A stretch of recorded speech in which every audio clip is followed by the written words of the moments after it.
Hey, what's up guys? Reggie's here again. And we are just outside the Todd Hills DVSA centre where they pull the wagons in. So hopefully we'll get some shots of some rogue drivers.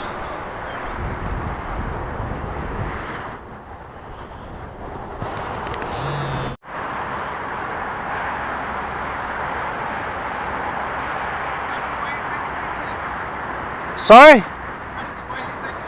I can't hear you, sir. Can't hear you. Can you ask why I'm taking pictures? Yeah. Oh, just recreational hobby, you know. What, wagons or DVSA examiners? Everything. Our vehicles. Yeah, all that, yeah. And what are you going to do with them? Might post them online or something. Right. For what reason? Pardon? For what reason? Just, I'm interested in this sort of stuff. Right. Members of public car as well, like. Right. You can come in and have a chat if you want. Oh, can I? Yeah. What, like a bit of a tour and stuff? Not a tour, no. So you can come and see what we do if you want to speak to our manager. Oh, that'll be brilliant because do you know what? I very rarely get invited in, you know. Yeah. Well, do you know where Kingstown is? Yeah. Do you know the testing facility there? Yeah. Well, our manager, Mark Parrish, He's in there. he's in there, and if you want a quick guide round, tour around and that, you'll have to speak to him first. Oh, okay. Yeah. If you want to. Oh, brilliant. Because I went to Stafford and they was all right with me having a wander around. Obviously Right. stuck to pathways and stuff like that. Yeah. You know. But you'll have to be shown around, obviously. Yeah. Just for health and safety. Yeah. But I don't have to be in there. I can get as many shots and stuff from the outside as well. You know, so it's not a biggie. I don't want to interrupt your day. Yeah. Bye.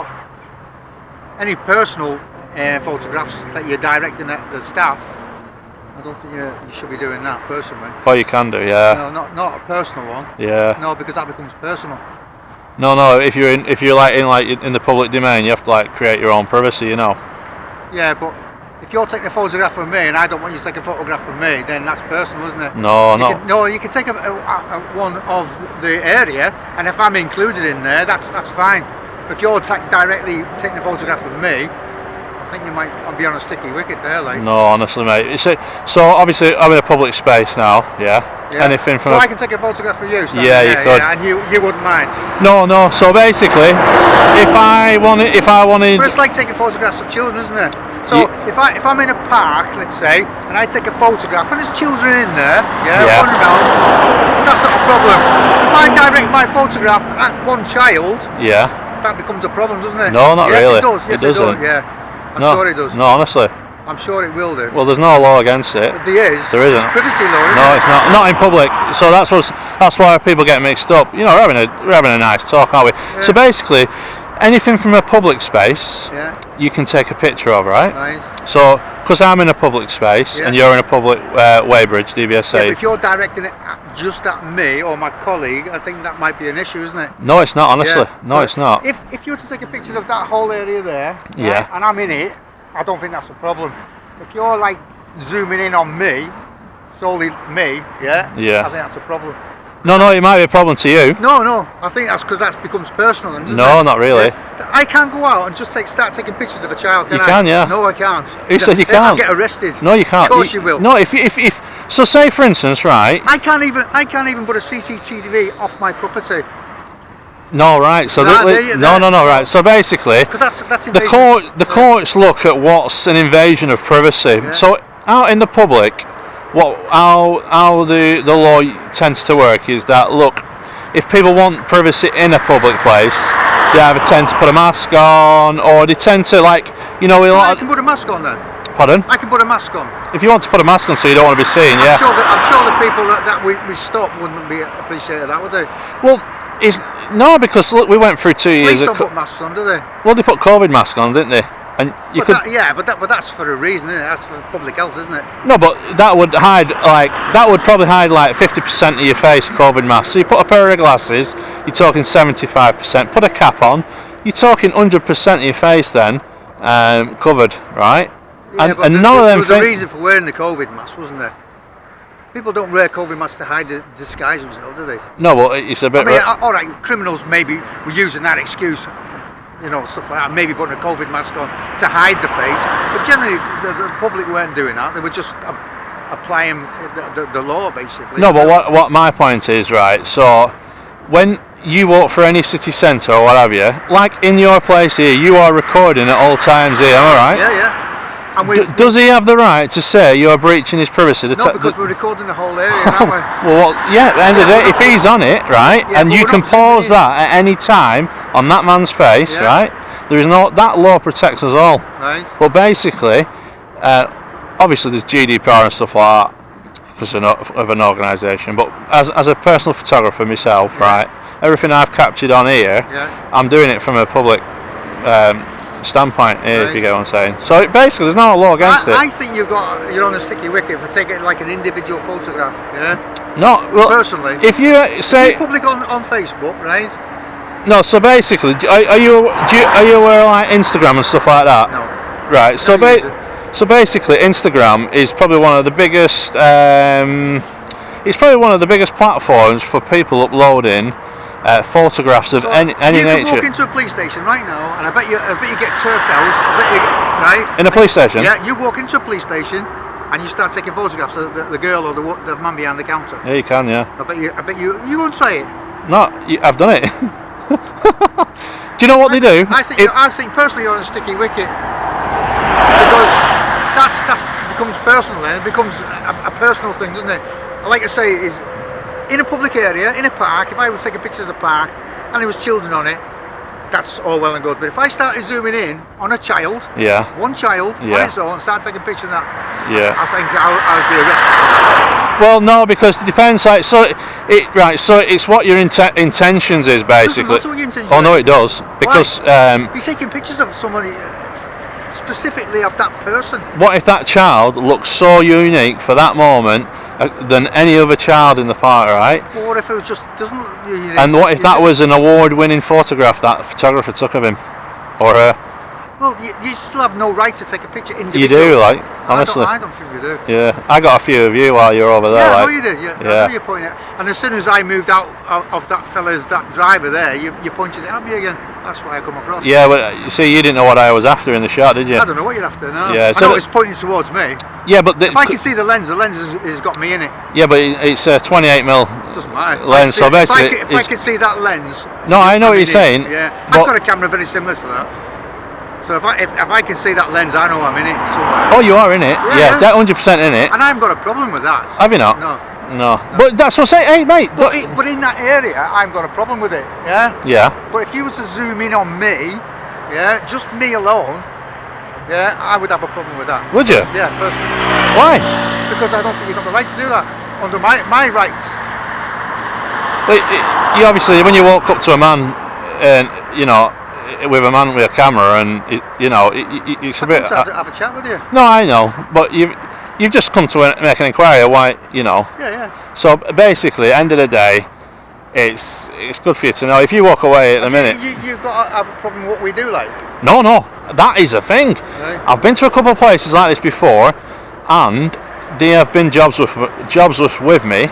They've not been polite like you. Right. And I recognise that if you didn't do your job, hell for leather on the roads. There'd be people running around bent, in the tacos, round the clock. There'd be wheel nuts not tightened up because they won't have the fear of getting checked by you guys. Yeah. So 100%, what you guys do is such an important role. So are you promoting what we do by taking these, or are you actually slagging us off? No, so that's the difference. So it's based on our it's based on the interactions that we have. Right. Yeah, so we have a nice interaction, right? Yeah. And therefore, it was so cool of you to perhaps even suggest inviting me in. But the only thing where I think would have the problem then would be the filming and taking photos once I'm in the inside, because the problem is. Because I said to my colleague, because my colleague phoned me and said there's somebody taking photographs. I said, well, he can do what he wants. He's outside the perimeter. Yeah. If he jumps over the fence, then we'll obviously have a problem. But even in the perimeter, It's a public, isn't it? No, it's not public. It's invited people into the public, though, isn't it? Invited in, yeah. Yeah, so that everyone needs is brought in. Member of the public can come in here. Yeah. And they can. And we had a wagon in this morning who comes asking about strapping the vehicle, strapping his load. Yeah. So members of the public can come in here willing. You just walk in, don't you, and come to the office. Yeah, because it does say on the sign, visitors report to the reception. Exactly. So if I was a visitor reporting to the reception, we also have, let's say for argument's sake, an overload, and members of the public will come in to take that overload away in their own private cars, in other vehicles. Yeah. We didn't invite them in. They were sort of organised by whoever in the vehicle to come and take their goods away. Yeah. So we haven't got a problem with that. If you wanted a tour of the site, I can't authorise that, but my manager can. Yeah. The test station, Mark Parish. It depends. See, like sites like this where they're quite open to the public from a public space. The actual tour for me isn't a big issue, but for people who might want to view it on a social platform, that's where it might be good for them actually, for like an in-depth talk from one of you guys to say, look, you know, this is what we do. You'd have to speak to the manager. Yeah, and that's where, like, for me, it's like photography and just stuff from a public space. But say, for instance, people wanted to view actually like a good talk from someone yourself, because like I say, I can't grasp enough, like, road safety is paramount, you know. Right. And what you guys do, you do a good job. And if you wasn't here, like I said, there'd be bloody trucks are there's accidents every day anyway, even with the safety that we've got in place. But we know that there's people running bent. You might have 2 taco cards, for instance. Yeah, you know a lot more than you're letting on. That's for sure. Oh yeah. Well, I'm a truck driver, you see. Nice. Yeah, so I know how it goes, but I know I've spoken to lads over the years who know of somebody who run bent, they got caught. I've heard stories of people pulling out the wires from the back of a bloody taco, stuff like that. But, you know, things move on, don't they? So pulling tacos out the wires, out the back, it's moved on from there, hasn't it? Yeah. Disconnecting AdBlue, stuff like that. You know. Well, disconnecting AdBlue and then putting a device on it to stop the vehicle going into limp mode. Yeah. Yeah. Because the minute you disconnect a proper system like that, the vehicle also automatically puts it into like a limp mode system. Yeah. So you can still drive it, but obviously reduce power and speed. So to bypass that, they actually fit devices.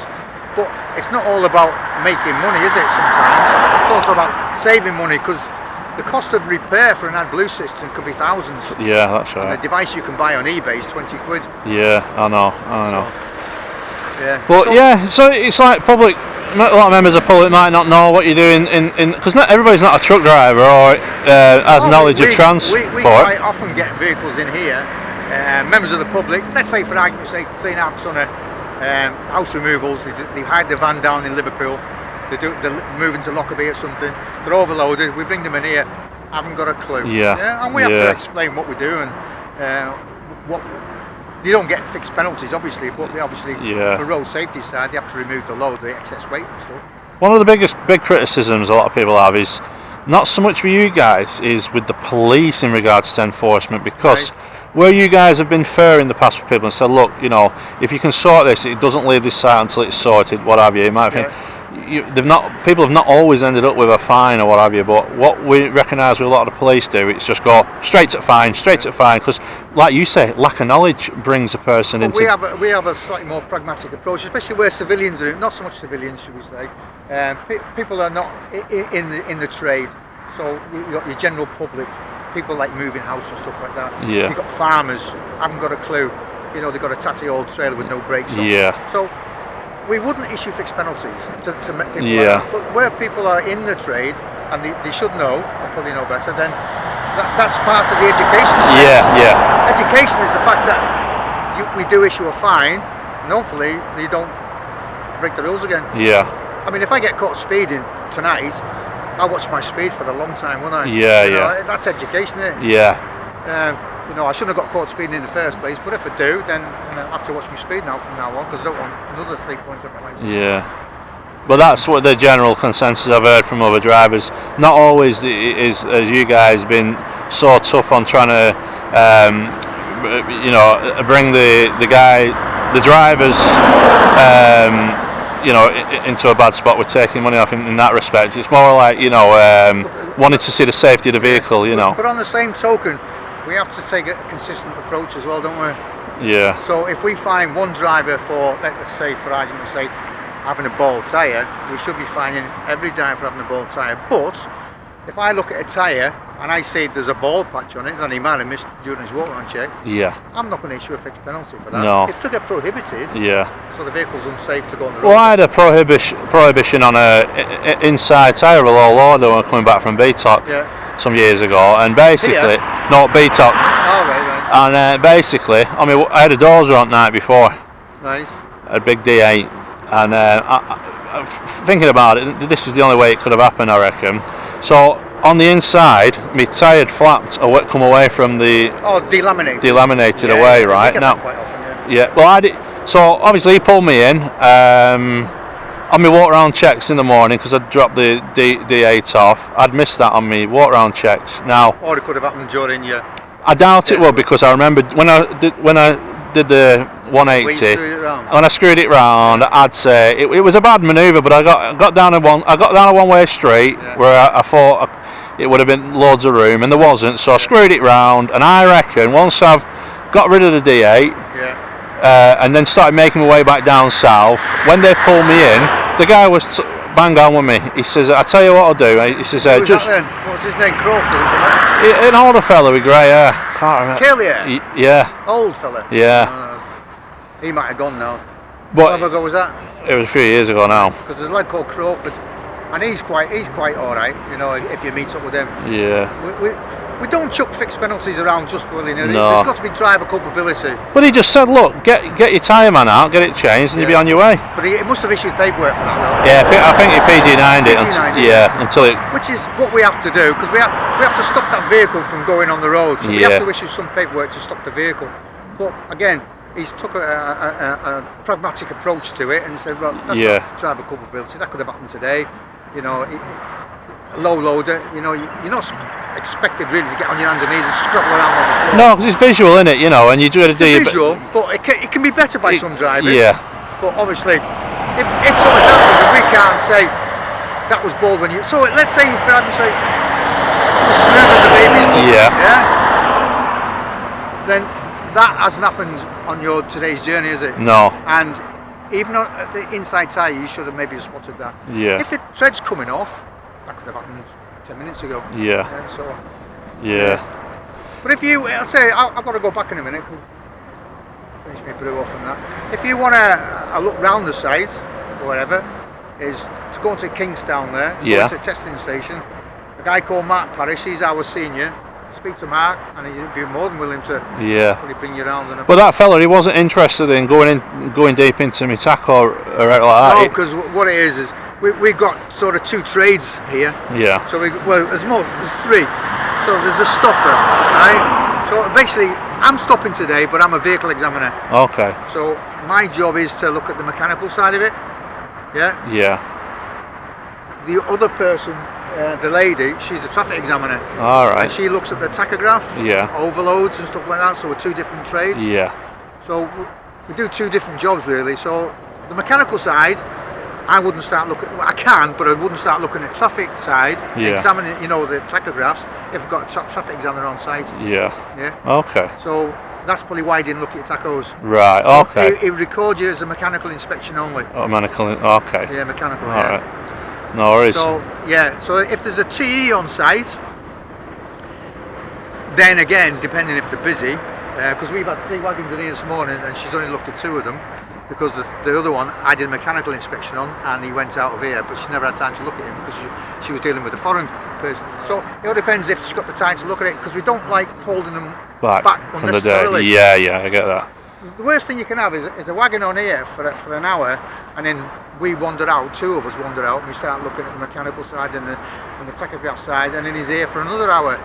You find nothing wrong, and he's late for his boat, or he's late for his tip, or whatever. So we try, if we can, get them in and process within probably 40 minutes, and if we find issues with them, then we'll deal with it, and if not, we'll get them out. So turnaround times roughly from coming in to going out, if there's nothing wrong, you know, 30 minutes to an hour maximum really.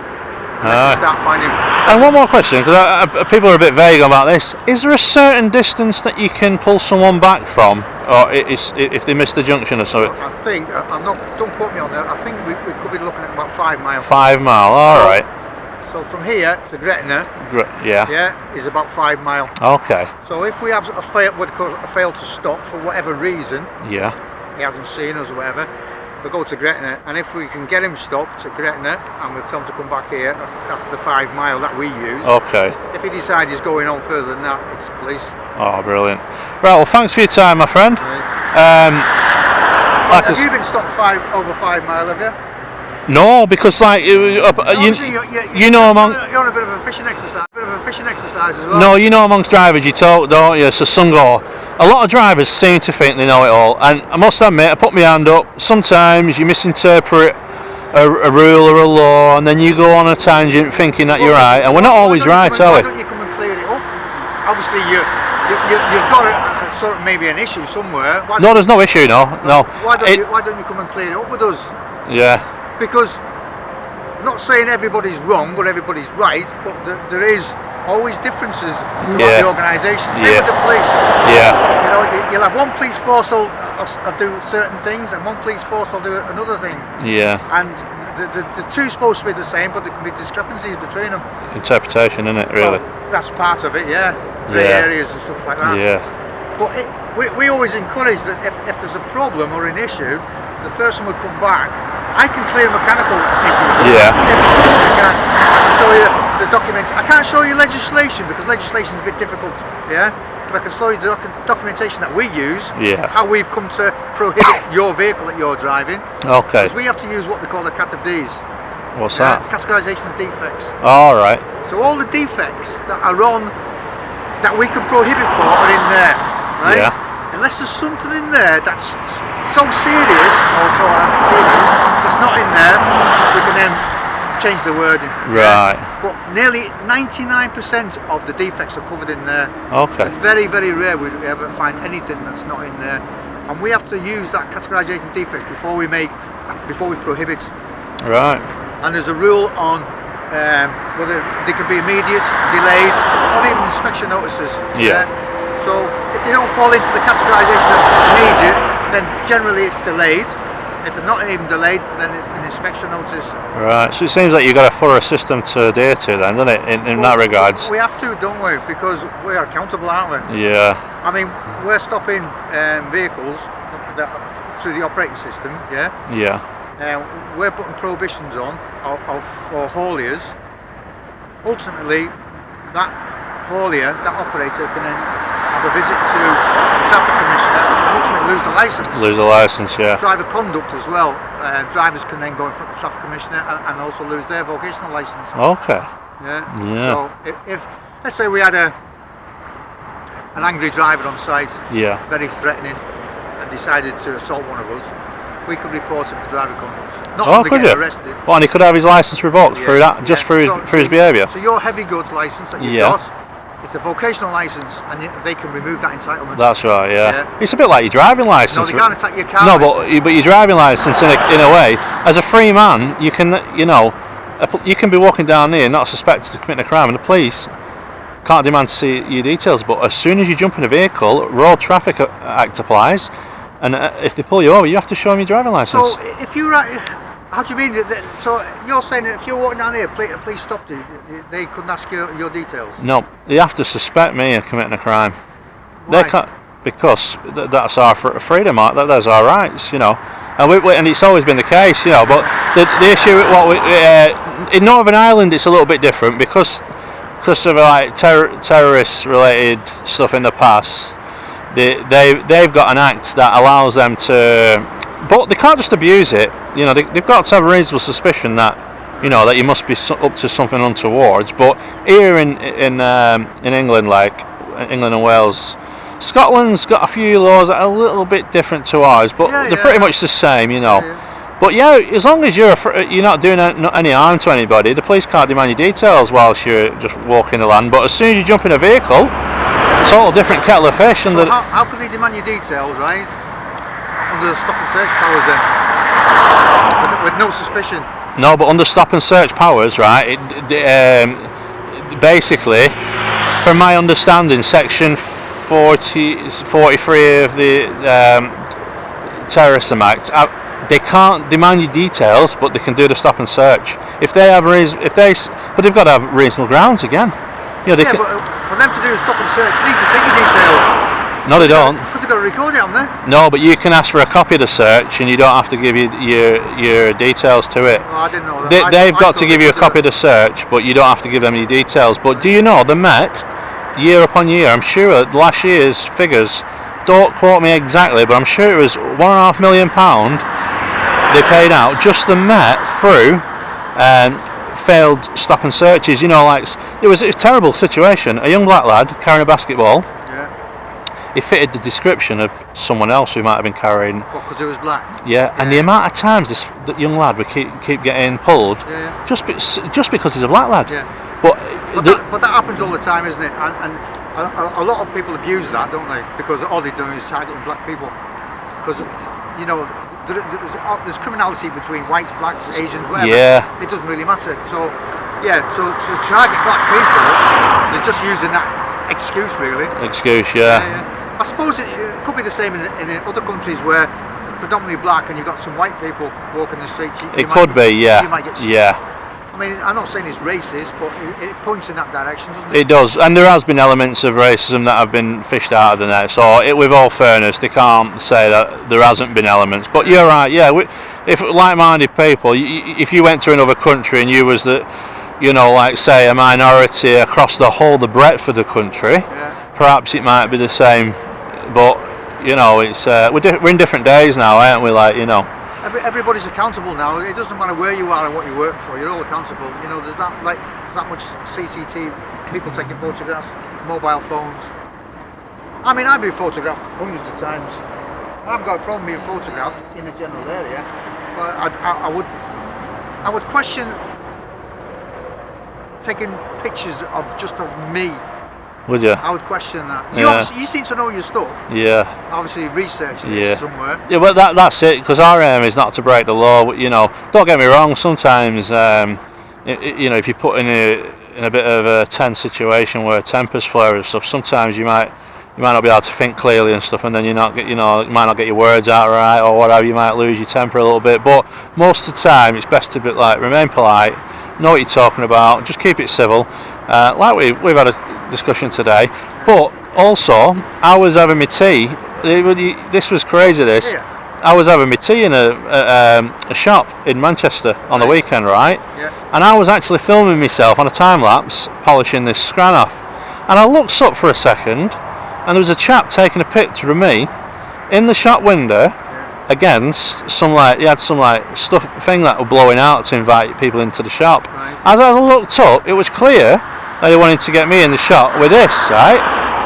And even if it wasn't to get me in the shot, I was in it regardless. And I didn't bat an eyelid, because I could make a judgment that guy is a photographer, and he really wanted that picture, and I've no right to say he couldn't have it. You know what I mean?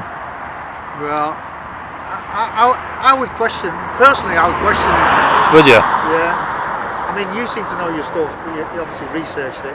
Because, like you say, you don't want to break any law for whatever reason, or any rules for whatever reason. You're trying to sort of hide. I don't know what you're trying to hide or what you're trying to do. No, definitely not hide. You're hiding something, aren't you? Do you think? I don't know.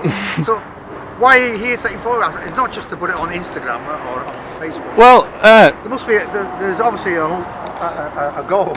I was a bit lonely this morning, and I needed a good chat with a good fellow like you. Yep. So that's it. Not here to cause you any hassle whatsoever. Yeah. And well, you haven't. No, I mean it's all been civil, but there's obviously the reason why you're doing it. But there's nothing untowards. It's just we like to have these social meetings and interactions. You know how long I've worked there? How long? Right. I've been working here since 2008. Yeah. Right.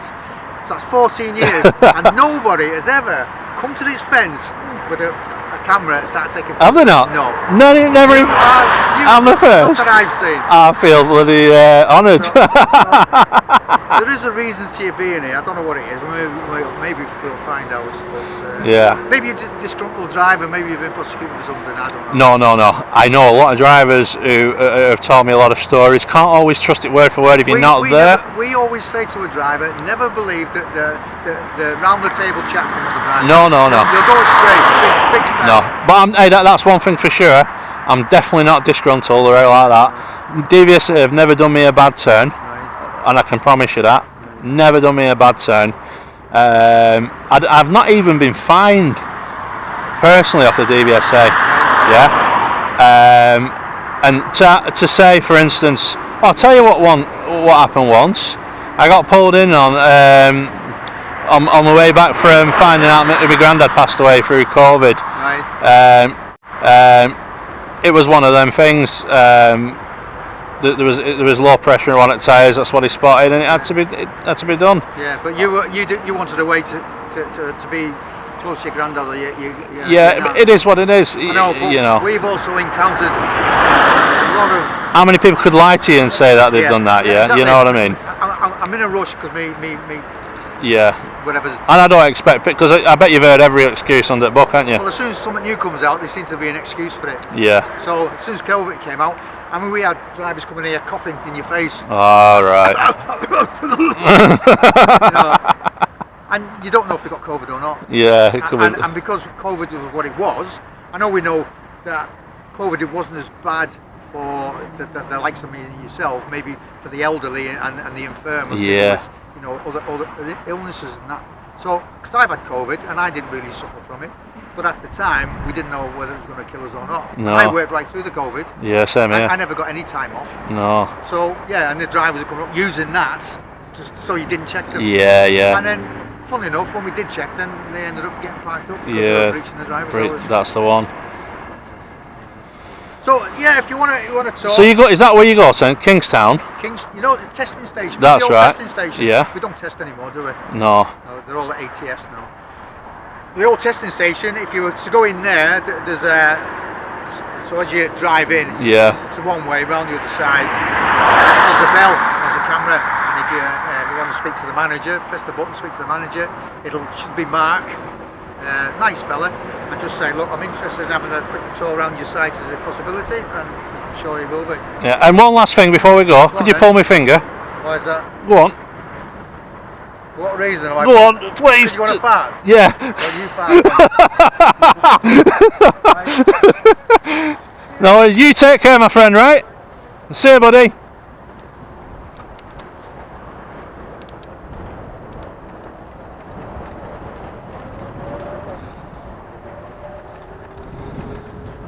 So there we go, guys. Nice chap. And yeah, I'm glad we caught a decent interaction rather than it being negative. I need to sort my bloody seat out. But anyway, next location, guys.